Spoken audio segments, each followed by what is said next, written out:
अस्सलामुअलैकुम एवरीवन, कैसे हैं आप सब। उम्मीद करती हूँ आप सब ठीक होंगे, खैरियत से होंगे। मैं भी ठीक हूँ, बोले तो ठीक हूँ। आप सुन रहे हैं आई लव साइको। जहाँ से छोड़ा था वहीं से स्टार्ट करते हैं, जहाँ पर डॉक्टर सितारा मुर्दा खाना बैठकर चेयर पर बैठ जाती और आंखें बंद कर लेती। उसे वही लम्हे याद आता है जब उसके डैड कहते थे उससे, तुम्हारी माँ अपने बॉयफ्रेंड के साथ भाग गई थी, तुम्हारी माँ तुम्हें छोड़कर चली गई थी, जब तुम पैदा हुए थे तुम्हें दूध तक तुम्हारी माँ ने नहीं पिलाया था। वो छोटी थी, बहुत छोटी, उसे समझ में नहीं आ रहा था उसके डैड क्या कह रहे हैं, बिल्कुल समझ में नहीं आ रहा। एक 3 साल की बच्ची को क्या समझ आएगा, एक 2 साल की बच्ची को क्या समझ में आएगा कि उसके बाप क्या कह रहे हैं। लेकिन जब वो बड़ी होती गई तो उन बातों को समझती गई, समझते समझते इतना तो समझ गई कि उसकी माँ ने कोई गलती की है जिसकी वजह से उसे सबकी सुननी पड़ती है। हाँ, वो सुनती रही, फिर जब समझ में पूरी तरह आया तो पूरी तरह से टूट गई थी। फिर कभी यहाँ कभी वहाँ, उस बीच उसके डैड की बहुत बड़ी एक्सीडेंट हो गया था और उससे मौत के मुंह से वो बच गए। इसके बाद वो यहाँ ना रहने का फैसला कर चुके थे, यहाँ से चले गए हमेशा के लिए, कभी ना आने के लिए। लेकिन उन्हें अपनी बेटी की ज़रूरत ही नहीं थी। हाँ, उन्हें अपनी लाइफ को सिंगल ही इंजॉय करना था, तो अपनी बेटी को कभी अपनी बहन के घर, कभी अपनी ननंद के घर, कभी उसके घर भेजने लगे थे। इस तरह से उसकी बेटी इस तरह बड़ी हुई और बड़े होते हुए से क्या क्या सुनना पड़ा, क्या क्या फेस करना पड़ा, इसके उससे डेड को कोई वास्ता नहीं था, कुछ भी वास्ता नहीं था। दुनिया के लिए उसके मॉम डैड दोनों ही मर चुके, उसके लिए उसके मॉम डैड दोनों ही मर चुके, क्योंकि उसने अपनी लाइफ को बिल्कुल एक अनाथ की तरह गुजारा था। अनाथ की तरह ज़िंदगी गुजारते गुजारते उसकी लाइफ में ऐसी ऐसी चीज़ें होती गई जिसकी वजह से उसने हर चीज़ को फेस करना सीख लिया था। वो भी आंखें बंद करके लेटी ही थी, तब एक नर्स आके बाहर से नोक नोक करती है, तो आंखें खोल के कहती कम। तो वो आती है अंदर, वो कहती मैम एक इमरजेंसी केस आ गई है, डिलीवरी केस है। ओके, तो उठ जाती है वहाँ से, क्योंकि अभी तक नाइट शिफ्ट ख़त्म नहीं हुई थी उसकी। वही दूसरी तरफ जहाँ मुस्कान और उसकी टीम एकदम शॉक में बैठे थे कैंटीन में। हाँ, रात के 2 बजे वो लोग कैंटीन में बैठे थे, कैंटीन में बैठ के यही चीज़ों के सोच रहे हैं कि किस तरह से डॉक्टर सितारा ने उस इंसान के साथ किया था। आखिर में वो इंसान खुद से अपने मुंह से कह रहा है कि ये कत्ल उसने किया है, वो अपने मुंह से खुद कबूल कर चुका है, वो कत्ल उसने खुद किया है। वो बयान तक देने के लिए तैयार है, पुलिस तक आ चुकी है, उसे उसका बयान लेकर उसको जेल लेके जा चुकी थी। वो सब डर चुकी थी इस चीज़ के बारे में। मुस्कान की ऐसी थी तो कांटों के खून ना निकले, इस तरह से सुन हो बैठी थी। उसने कहा इतनी नफरत, इतना तकलीफ, इतना दर्द इनके अंदर है कि वो दुनिया को तबाह करने के पीछे पड़ी है। वो खुद के साथ साथ उन लोगों को भी नुकसान पहुंचा सकती है जिन लोगों से वो जानती तक नहीं है। तब उसके दोस्त कंधे पर उसके हिला के कहती हे मुस्कान, यार ओके, तुम ठीक हो। हाँ हाँ हाँ मैं ठीक हूँ। तब लोग वहाँ पर, नर्स वहाँ पर भी आ जाती, कहती एक्सक्यूज़ मी, आप लोगों को डॉक्टर सितारा बुला रही है ओपीडी में।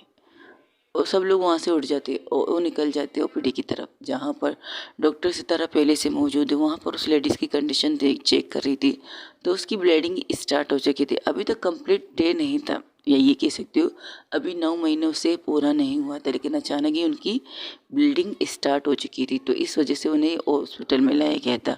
और सारी चीज़ें देखकर डॉक्टर सितारा सिर्फ इतना कहती है, इन्हें ये वाली इंजेक्शन दे दो, हमें इनकी अभी और इसी वक्त डिलीवरी करनी पड़ेगी। और इनकी फैमिली से कहो कि इनकी इस कंडीशन की वजह क्या है, पूछो उनसे। जब उन्होंने डॉक्टर ने इसे रेस्ट करने के लिए कहा, उन्होंने ऐसी क्या चीज़ की है जिनकी वजह से इनकी ये कंडीशन हुई है। डॉक्टर, उनकी फैमिली कह रही है वो अचानक बेड पर लेटे लेटे ये सारी चीज़ें हुई हैं। ओके ठीक है, ये कहकर वो लोग ऑपरेशन की तैयारी नहीं करते, कोशिश करते कि नॉर्मल हो जाए। लेकिन इस कोशिश को करते करते 1 घंटे होते, लेकिन उसकी कंडीशन और ज़्यादा ख़राब होती गई।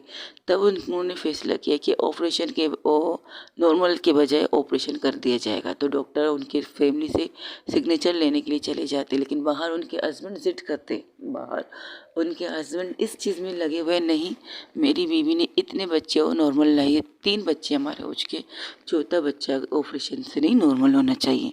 जब डॉक्टर सितारा इंतज़ार करती कि नर्स आए, वो कागज़ उन्हें दिखाए तो ऑपरेशन की तैयारी कर सकते। जैसे ही ये देखती है तो वो कुछ कहने ही वाली थी, तब डॉक्टर मुस्कान बाहर चली जाती है उनसे बात करने की। देखिए सर, आप गलत कर रही हैं, आपकी वाइफ की कंडीशन ऐसी नहीं है कि वो नॉर्मल बच्चा कर सके। आपको अपने बच्चा और बीवी चाहिए तो आपको ये ऑपरेशन के लिए एक सिग्नेचर देना पड़ेगा। मुस्कान को पता था अगर वो नहीं गई बाहर तो डॉक्टर सितारा आके उनसे किस तरह बात करेंगी, ये हम सबको पता है। इसलिए वो खुद से ये रिस्क लेकर बाहर चली गई। तो वो कहती मेरी बीवी ने 3 बच्चे नॉर्मल लाए तो चौथा बच्चा ऑपरेशन से क्यों, आप बच्चा पैदा कर सकते हो। तो कहती ये क्या बदतमीज सवाल है, मेरा सवाल का जवाब दीजिए।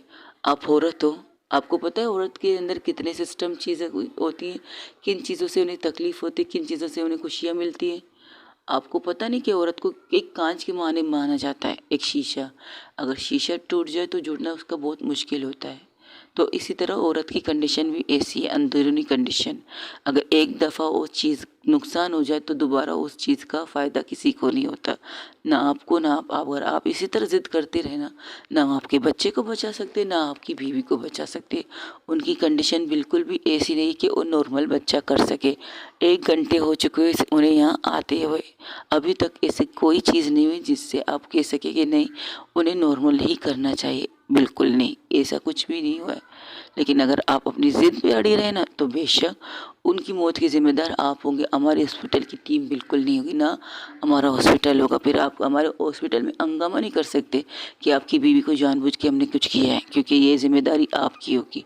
हम आपको ऑपरेशन की तब भी तो आप हमारा सिग्नेचर ले रहे हैं ना, इस पर भी जिम्मेदारी दे सकते कि मेरी बीवी और बच्चे को कुछ नहीं होगा।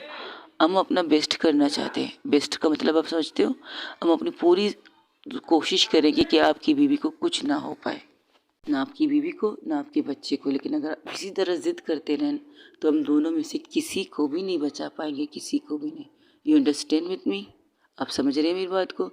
और नर्स के हाथ से कागज़ देती है, उसे सिग्नेचर करके दे देती है, हम अपनी कोशिश कर रहे हैं। ये कहकर वो अंदर चली जाती है। तब डॉक्टर सितारा दरवाजे के पास ही खड़ी कर उसे घूर रही थी और कुछ ना कहकर वो अंदर आ जाती है। उनका ऑपरेशन स्टार्ट हो जाता है।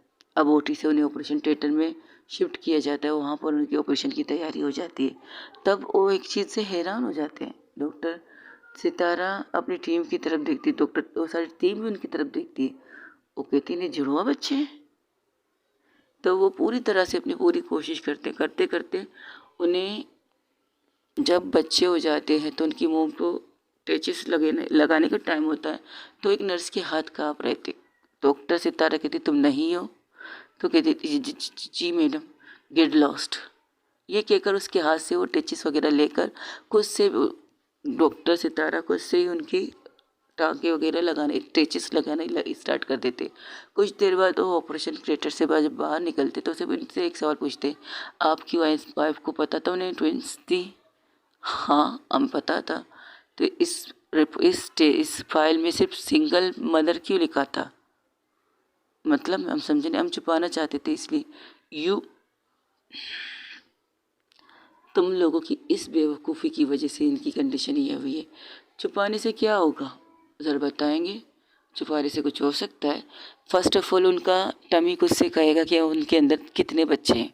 सेकेंडली जब आप बच्चे आपकी गोद में आएंगे तो तब लोग इचका नहीं कहेंगे, तब लोग झटका नहीं कहेंगे।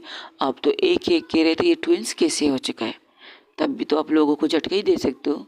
ये खुशी की चीज़ें हैं, खुशी से रहो। और हाँ, इसके बाद आपकी वाइफ को 3-4 साल तक माँ नहीं बनना, क्योंकि उनकी कंडीशन अब वो वाली कंडीशन नहीं रह चुकी। 5 बच्चे तो उनके हो गए, 3 पहले से थे 2 अब हो गए।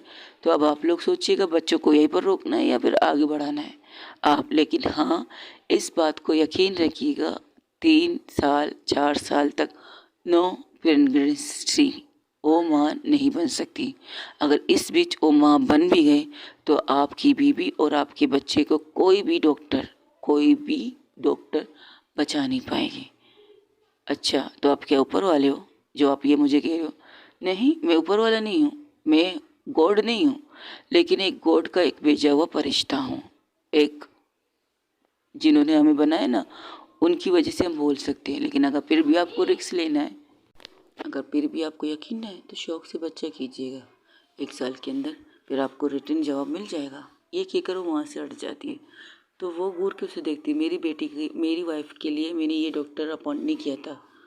एक्सक्यूज़ मी सर, अगर आप उस डॉक्टर को भी बुलाते तब भी वो ये डॉक्टर इन्हीं को बुलाती, क्योंकि ये जो कर सकते कोई और नहीं कर सकता।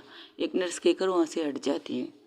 तब वो अपने रूम में आके फिर से अपने केबिन में आती है, वहाँ पर बैठ जाती है।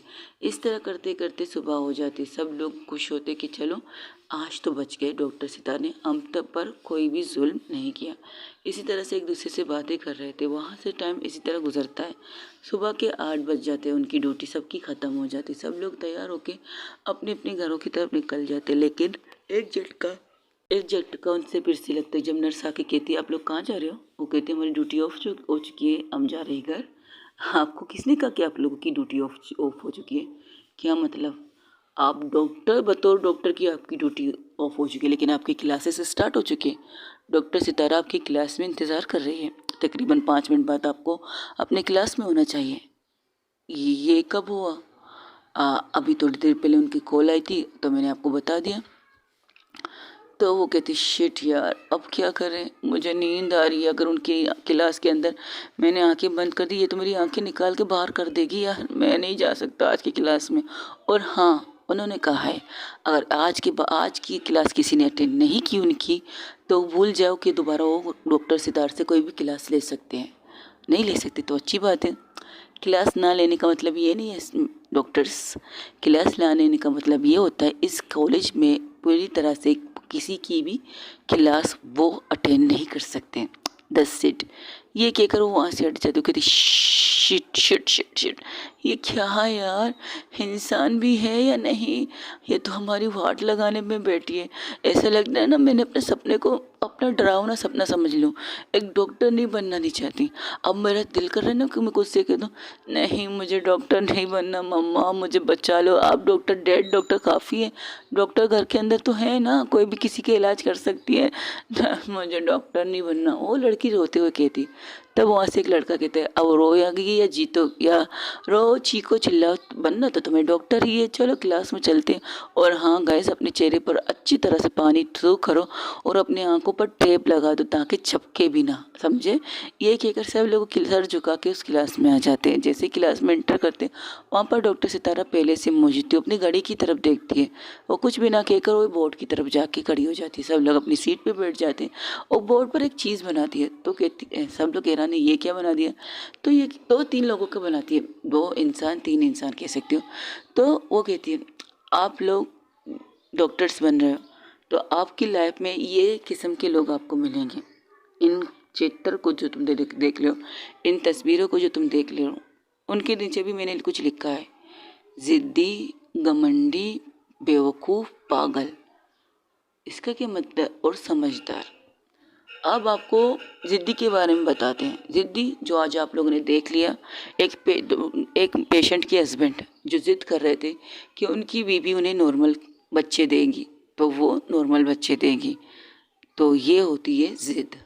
घमंडी, जिसे अपने पैसों पर घमंड होता है, मैं पैसे देने के लिए तैयार हूँ, मैं कुछ भी करने के लिए तैयार हूँ, मुझे बस मेरे बच्चे की ज़िंदगी चाहिए, ये है घमंडी। बेवकूफ़, जो हर किसी की बातों में आता है। बेवकूफ़ यानी कि अगर एक डॉक्टर कहे तुम्हारी बीवी को इतने पैसों की ज़रूरत है और बिना सोचे समझे चला जाता है पैसे जमा करने के लिए, वो पूछता भी नहीं है। उसको समझदारी करनी चाहिए, पूछना चाहिए कि मेरी बीवी को हुआ क्या है, मेरे बच्चे को हुआ क्या, मेरे माँ को क्या हुआ, मेरे बाप को क्या हुआ है।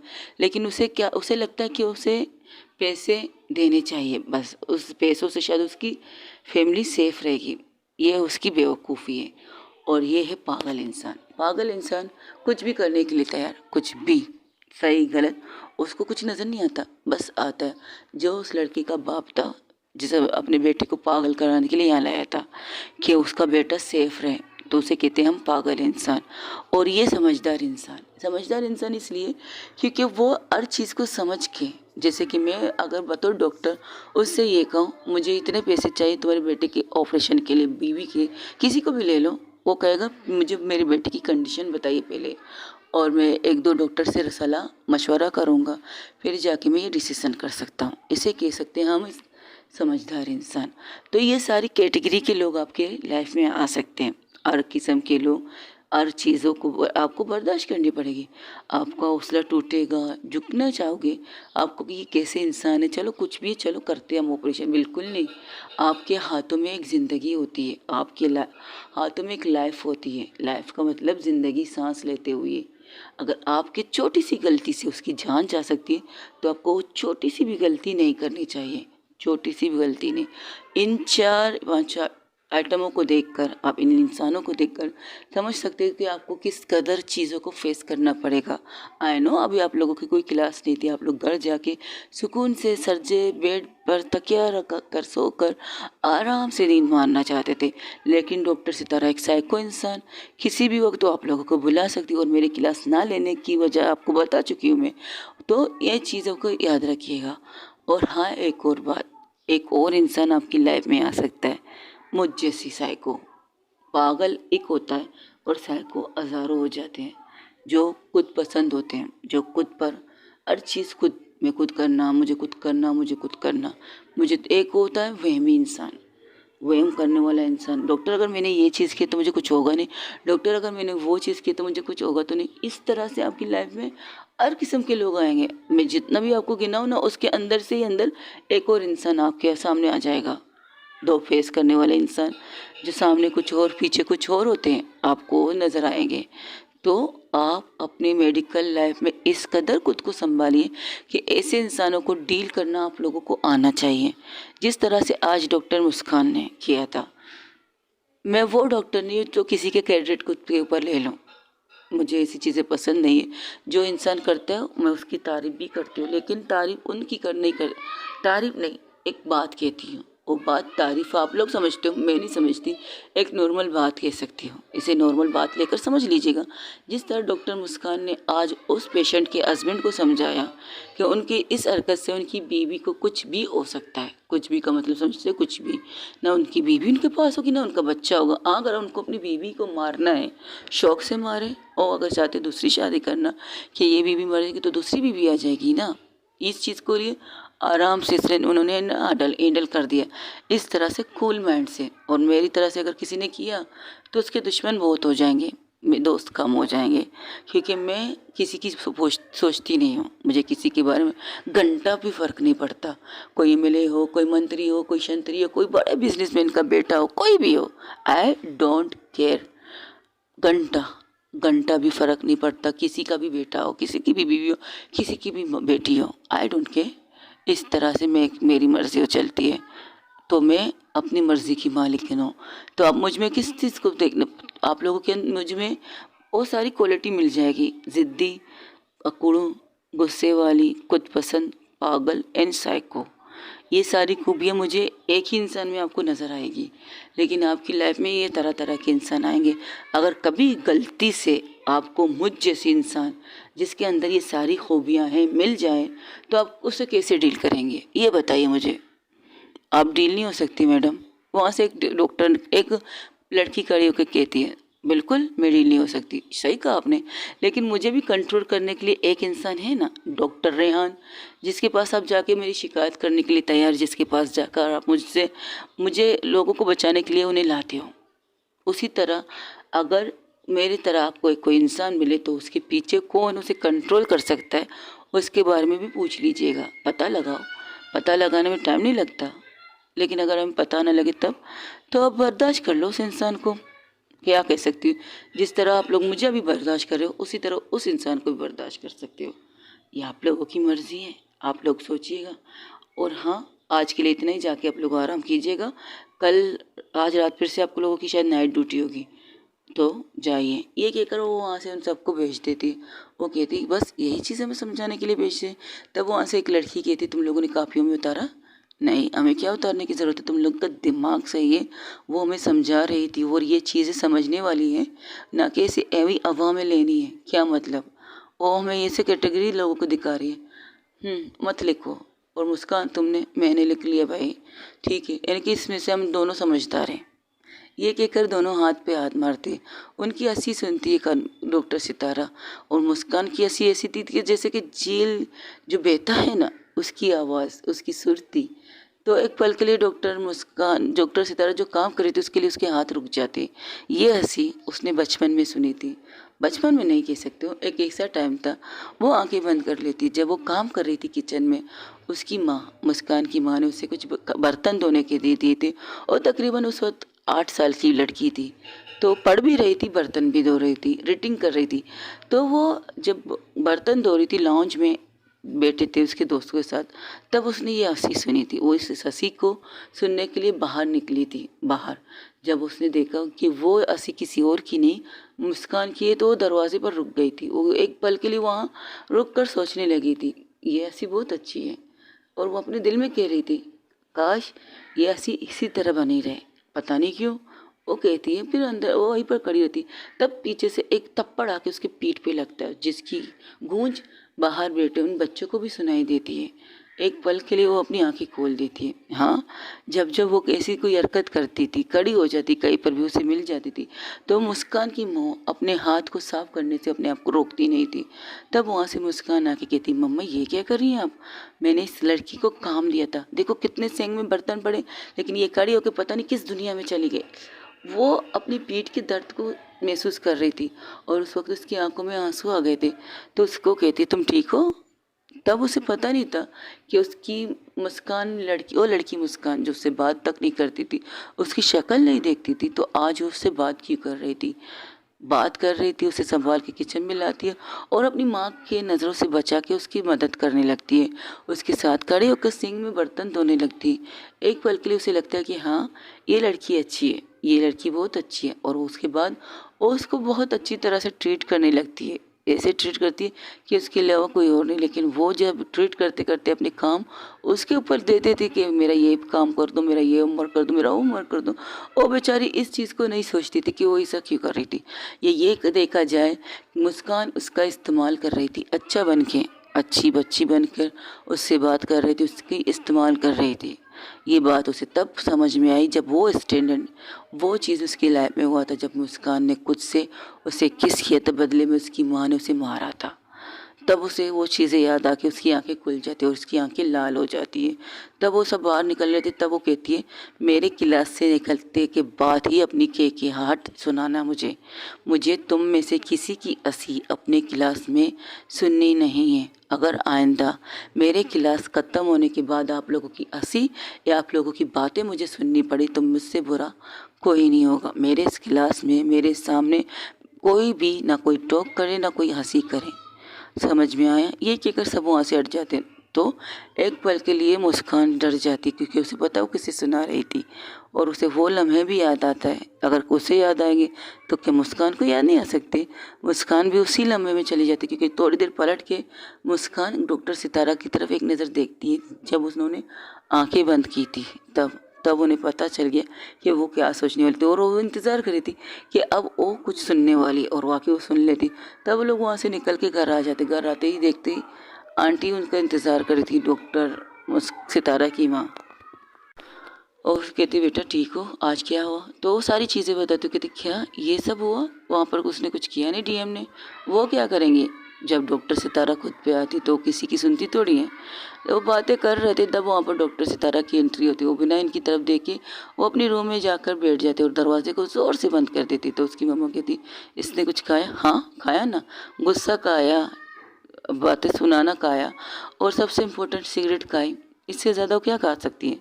ये कहकर वो अपनी रूम की तरफ जाती है। रूम में आकर वो अपनी डायरी निकालती है, जहाँ पर उसने उस डॉक्टर सितार की वो सारी तस्वीरें थी जो कभी कभार वो छुप के लेती थी। उस हादसे के बाद वो उससे मिलने उसके हॉस्पिटल में आती, उसको देखती, लेकिन उसके सामने कभी नहीं आई थी, कभी भी नहीं। अभी वो किचन की देख रही थी, तो तस्वीर देख रही थी, तब कुछ किचन से गिरने की आवाज़ होती है। जब वो बाहर निकलती, देखती है डॉक्टर सितारा ने नॉर्मल कपड़े पहने, वो किचन में कुछ बनाने की कोशिश कर रही थी, तो सारी चीज़ों को यहाँ वहाँ पटक रही थी। तब वो कहती कि क्या मैं आपकी हेल्प कर सकती हूँ? Don't talk me, don't help me. तुम्हारी शक्ल देखना पसंद नहीं करती कि मैं तुम्हारे हाथ से खाना पसंद करूँगी? सीरियसली, अपनी शक्ल गुम करके वहाँ से दफ़ा हो जाओ, यहाँ से दफ़ा हो जाओ। ना मुझे तुम्हारी शक्ल देखनी है, ना मुझे तुम्हारी कुछ और देखनी है। अभी वो बात कर रहे थे, तब वहाँ से एक बच्ची भागते हुए आती, दीदी ओ डॉक्टर सितारा को देखकर रुक जाती, क्योंकि वो आई थी डॉक्टर मुस्कान के पास। तो डॉक्टर सितारा से घूर के देखती, कहती तुम यहाँ क्या कर रही हो? वो मैंने पूछा। तब वो कहती बच्ची है। वो घुटने के बल बैठ जाती है। तो उससे पूछती, क्या हुआ बेटा, कुछ हुक्का है ना? हाँ हाँ दी, आपने कहा था आप हमारी होमवर्क में मदद करेंगी, क्या आप हमारी होमवर्क में मदद नहीं करेंगी? क्यों नहीं, अभी करती हूँ, चलो आओ बैठो यहाँ पर। नहीं नहीं नहीं, यहाँ नहीं, घर पे आके करें ना आप हमारी मदद। वो डॉक्टर रेहान के बच्चे थे तो कहती अच्छा ठीक है चलो मैं आती हूँ।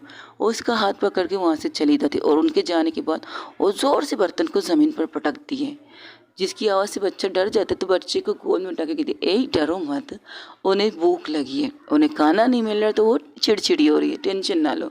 ये कहकर वो वहाँ से हट जाती। इससे पहले वो कुछ कहती तो वो दोनों भाग के बाहर निकल जाते हैं। तो कहते बफ बच गए। तब वो दूसरी बच्चा कहते दीदी आपको मम्मा बुला रही थी, और उसको घूर के देखती तो वो भी उस बच्चा भी उसे घूर के देखता है। आपको क्या लगता है आप हमें क्या दिखाएंगे, हम आपसे डर जाएंगे? बिल्कुल नहीं, मम्मा आपको पास इसलिए मुझे भेजती है क्योंकि मैं आपसे नहीं डरती, बाकी मेरे दोनों बहन भाई आपसे डरते हैं। आपको मम्मा बुला रही खाने के लिए, आ जाइए खाना खा लीजिएगा। और वैसे भी आपको वहाँ पर खाना खाने, तो यहाँ पर बर्तनों पर जुल्म क्यों कर रही हो? एक एक कर बच्चा भाग जाता है क्योंकि डॉक्टर से तरह उसको पकड़ने की कोशिश करती है, तो वो हंसते हुए भाग जाता है। तो डॉक्टर रेहान कहते हैं हाँ बेटा हो गया काम? तो कहते हैं हाँ डैड हो गया, आप ही मुझे क्यों भेजते हो? आपने जिस तरह मुझे समझाया ना वो मैं वही करता हूँ, अपनी बात कहकर भाग जाता हूँ। अच्छी बात, जाओ बैठो और अभी थोड़ी देर बाद उसके सामने मत आना। बिल्कुल नहीं आऊँगा डैड, इतना तो मैं समझदार हूँ। ये कहकर अपने रूम की तरफ जाता है जहाँ पर डॉक्टर मुस्कान बैठ के उन्हें पढ़ा रही थी। तो वो कहती नहीं आज हमें बाहर बैठ के पढ़ना है। और जानती है डॉक्टर सितारा डॉक्टर सितारा से डरती, तो वो जानबूझ के उसे बाहर लेके जाती है। तो ड्राइंग रूम में जहाँ उनकी दादी बैठी थी उनके पास बैठ के काम कर रही, तो उनके पापा भी उनके पास बैठ के बातें कर रहे थे। तो कहते क्या हुआ, आज कुछ हुआ था क्या? वो ना क्या था, उसके बाप का कॉल आया था फिर से। हाँ फिर से, और थोड़ी देर नॉर्मल होती ही नहीं कि उसके डैड का कॉल आ जाता है रात को। अच्छा, तो उसकी नाइट ड्यूटी में उसका कॉल आया था। हाँ मेरे बाप ने कहा होगा ना उसकी नाइट ड्यूटी है, तो उसने कॉल कर लिया होगा। तो वहाँ पर डॉक्टर सितारा की एंट्री होती है, उसके मुंह का चेहरा गुस्सा से लाल। तो कहती लो खाना ना मिलने की वजह से लाल हो गया इसका चेहरा। जब तुम्हें पता है तुम्हें हमारे घर में खाना खाना, उस औरत का हाथ से खाना खाना पसंद नहीं है तुम्हें, तो तुम वहाँ बैठ के बर्तन क्यों तोड़ती हो? अच्छा, तो आपके चमचे ने आपको बता दिया कि मैं क्या कर रही थी? नहीं, तुम्हारे दौड़ पोड़ की आवाज़ मेरे घर तक आ रही थी, तो डेफिनेटली मैं बता सकता कि तुम क्या कर रही थी। अगर उस औरत की हाथ की खाने नहीं पसंद, किचन में जाकर उसके बर्तनों पर जुल्म भी मत किया करो। आके बैठो, क्या बना है? Minda, I hate her. कद्दू, I hate her. Turi, I hate her. अच्छा, सारी सब्जियों तो तुम्हें नफरत है, गोश्त खा सकती हो? वो सामने बैठी है ना लड़की, उसका गोश्त खा लो। तो मैं उसे डिफरेंट कहती, आई हेट हर सबसे ज़्यादा। ओके ठीक है, खाना खाओ। सब्जी वगैरह नहीं, दाल चावल है? हाँ दाल चावल ठीक है दीजिए। ये कहकर वो खाने लगती। जैसे ही बर्तन उठाते तो वहाँ पर दाल चावल की बजाय बिरयानी थी। तो उन्हें घूर के देखती है, अरे क्या मुझे क्यों घूर रही हो? मुझे भी मेरी बीवी ने कहा था खाना है तो दाल चावल खाओ, तो मैं भी बैठा था, तो मेरे लिए भी सरप्राइज था कि बिरयानी है। ओके गाइस, आज के लिए इतना ही। हो सके तो मेरे चैनल को लाइक शेयर कमेंट में सब्सक्राइब भी जरूर बताएगा कि आप लोगों को मेरी ये स्टोरी कैसी लग रही है। Thank you so much guys, अपना ढेर सारा ख्याल रखिएगा। अल्लाह हाफिज़, टेक केयर, बाय बाय, दुआओं में याद रखिए।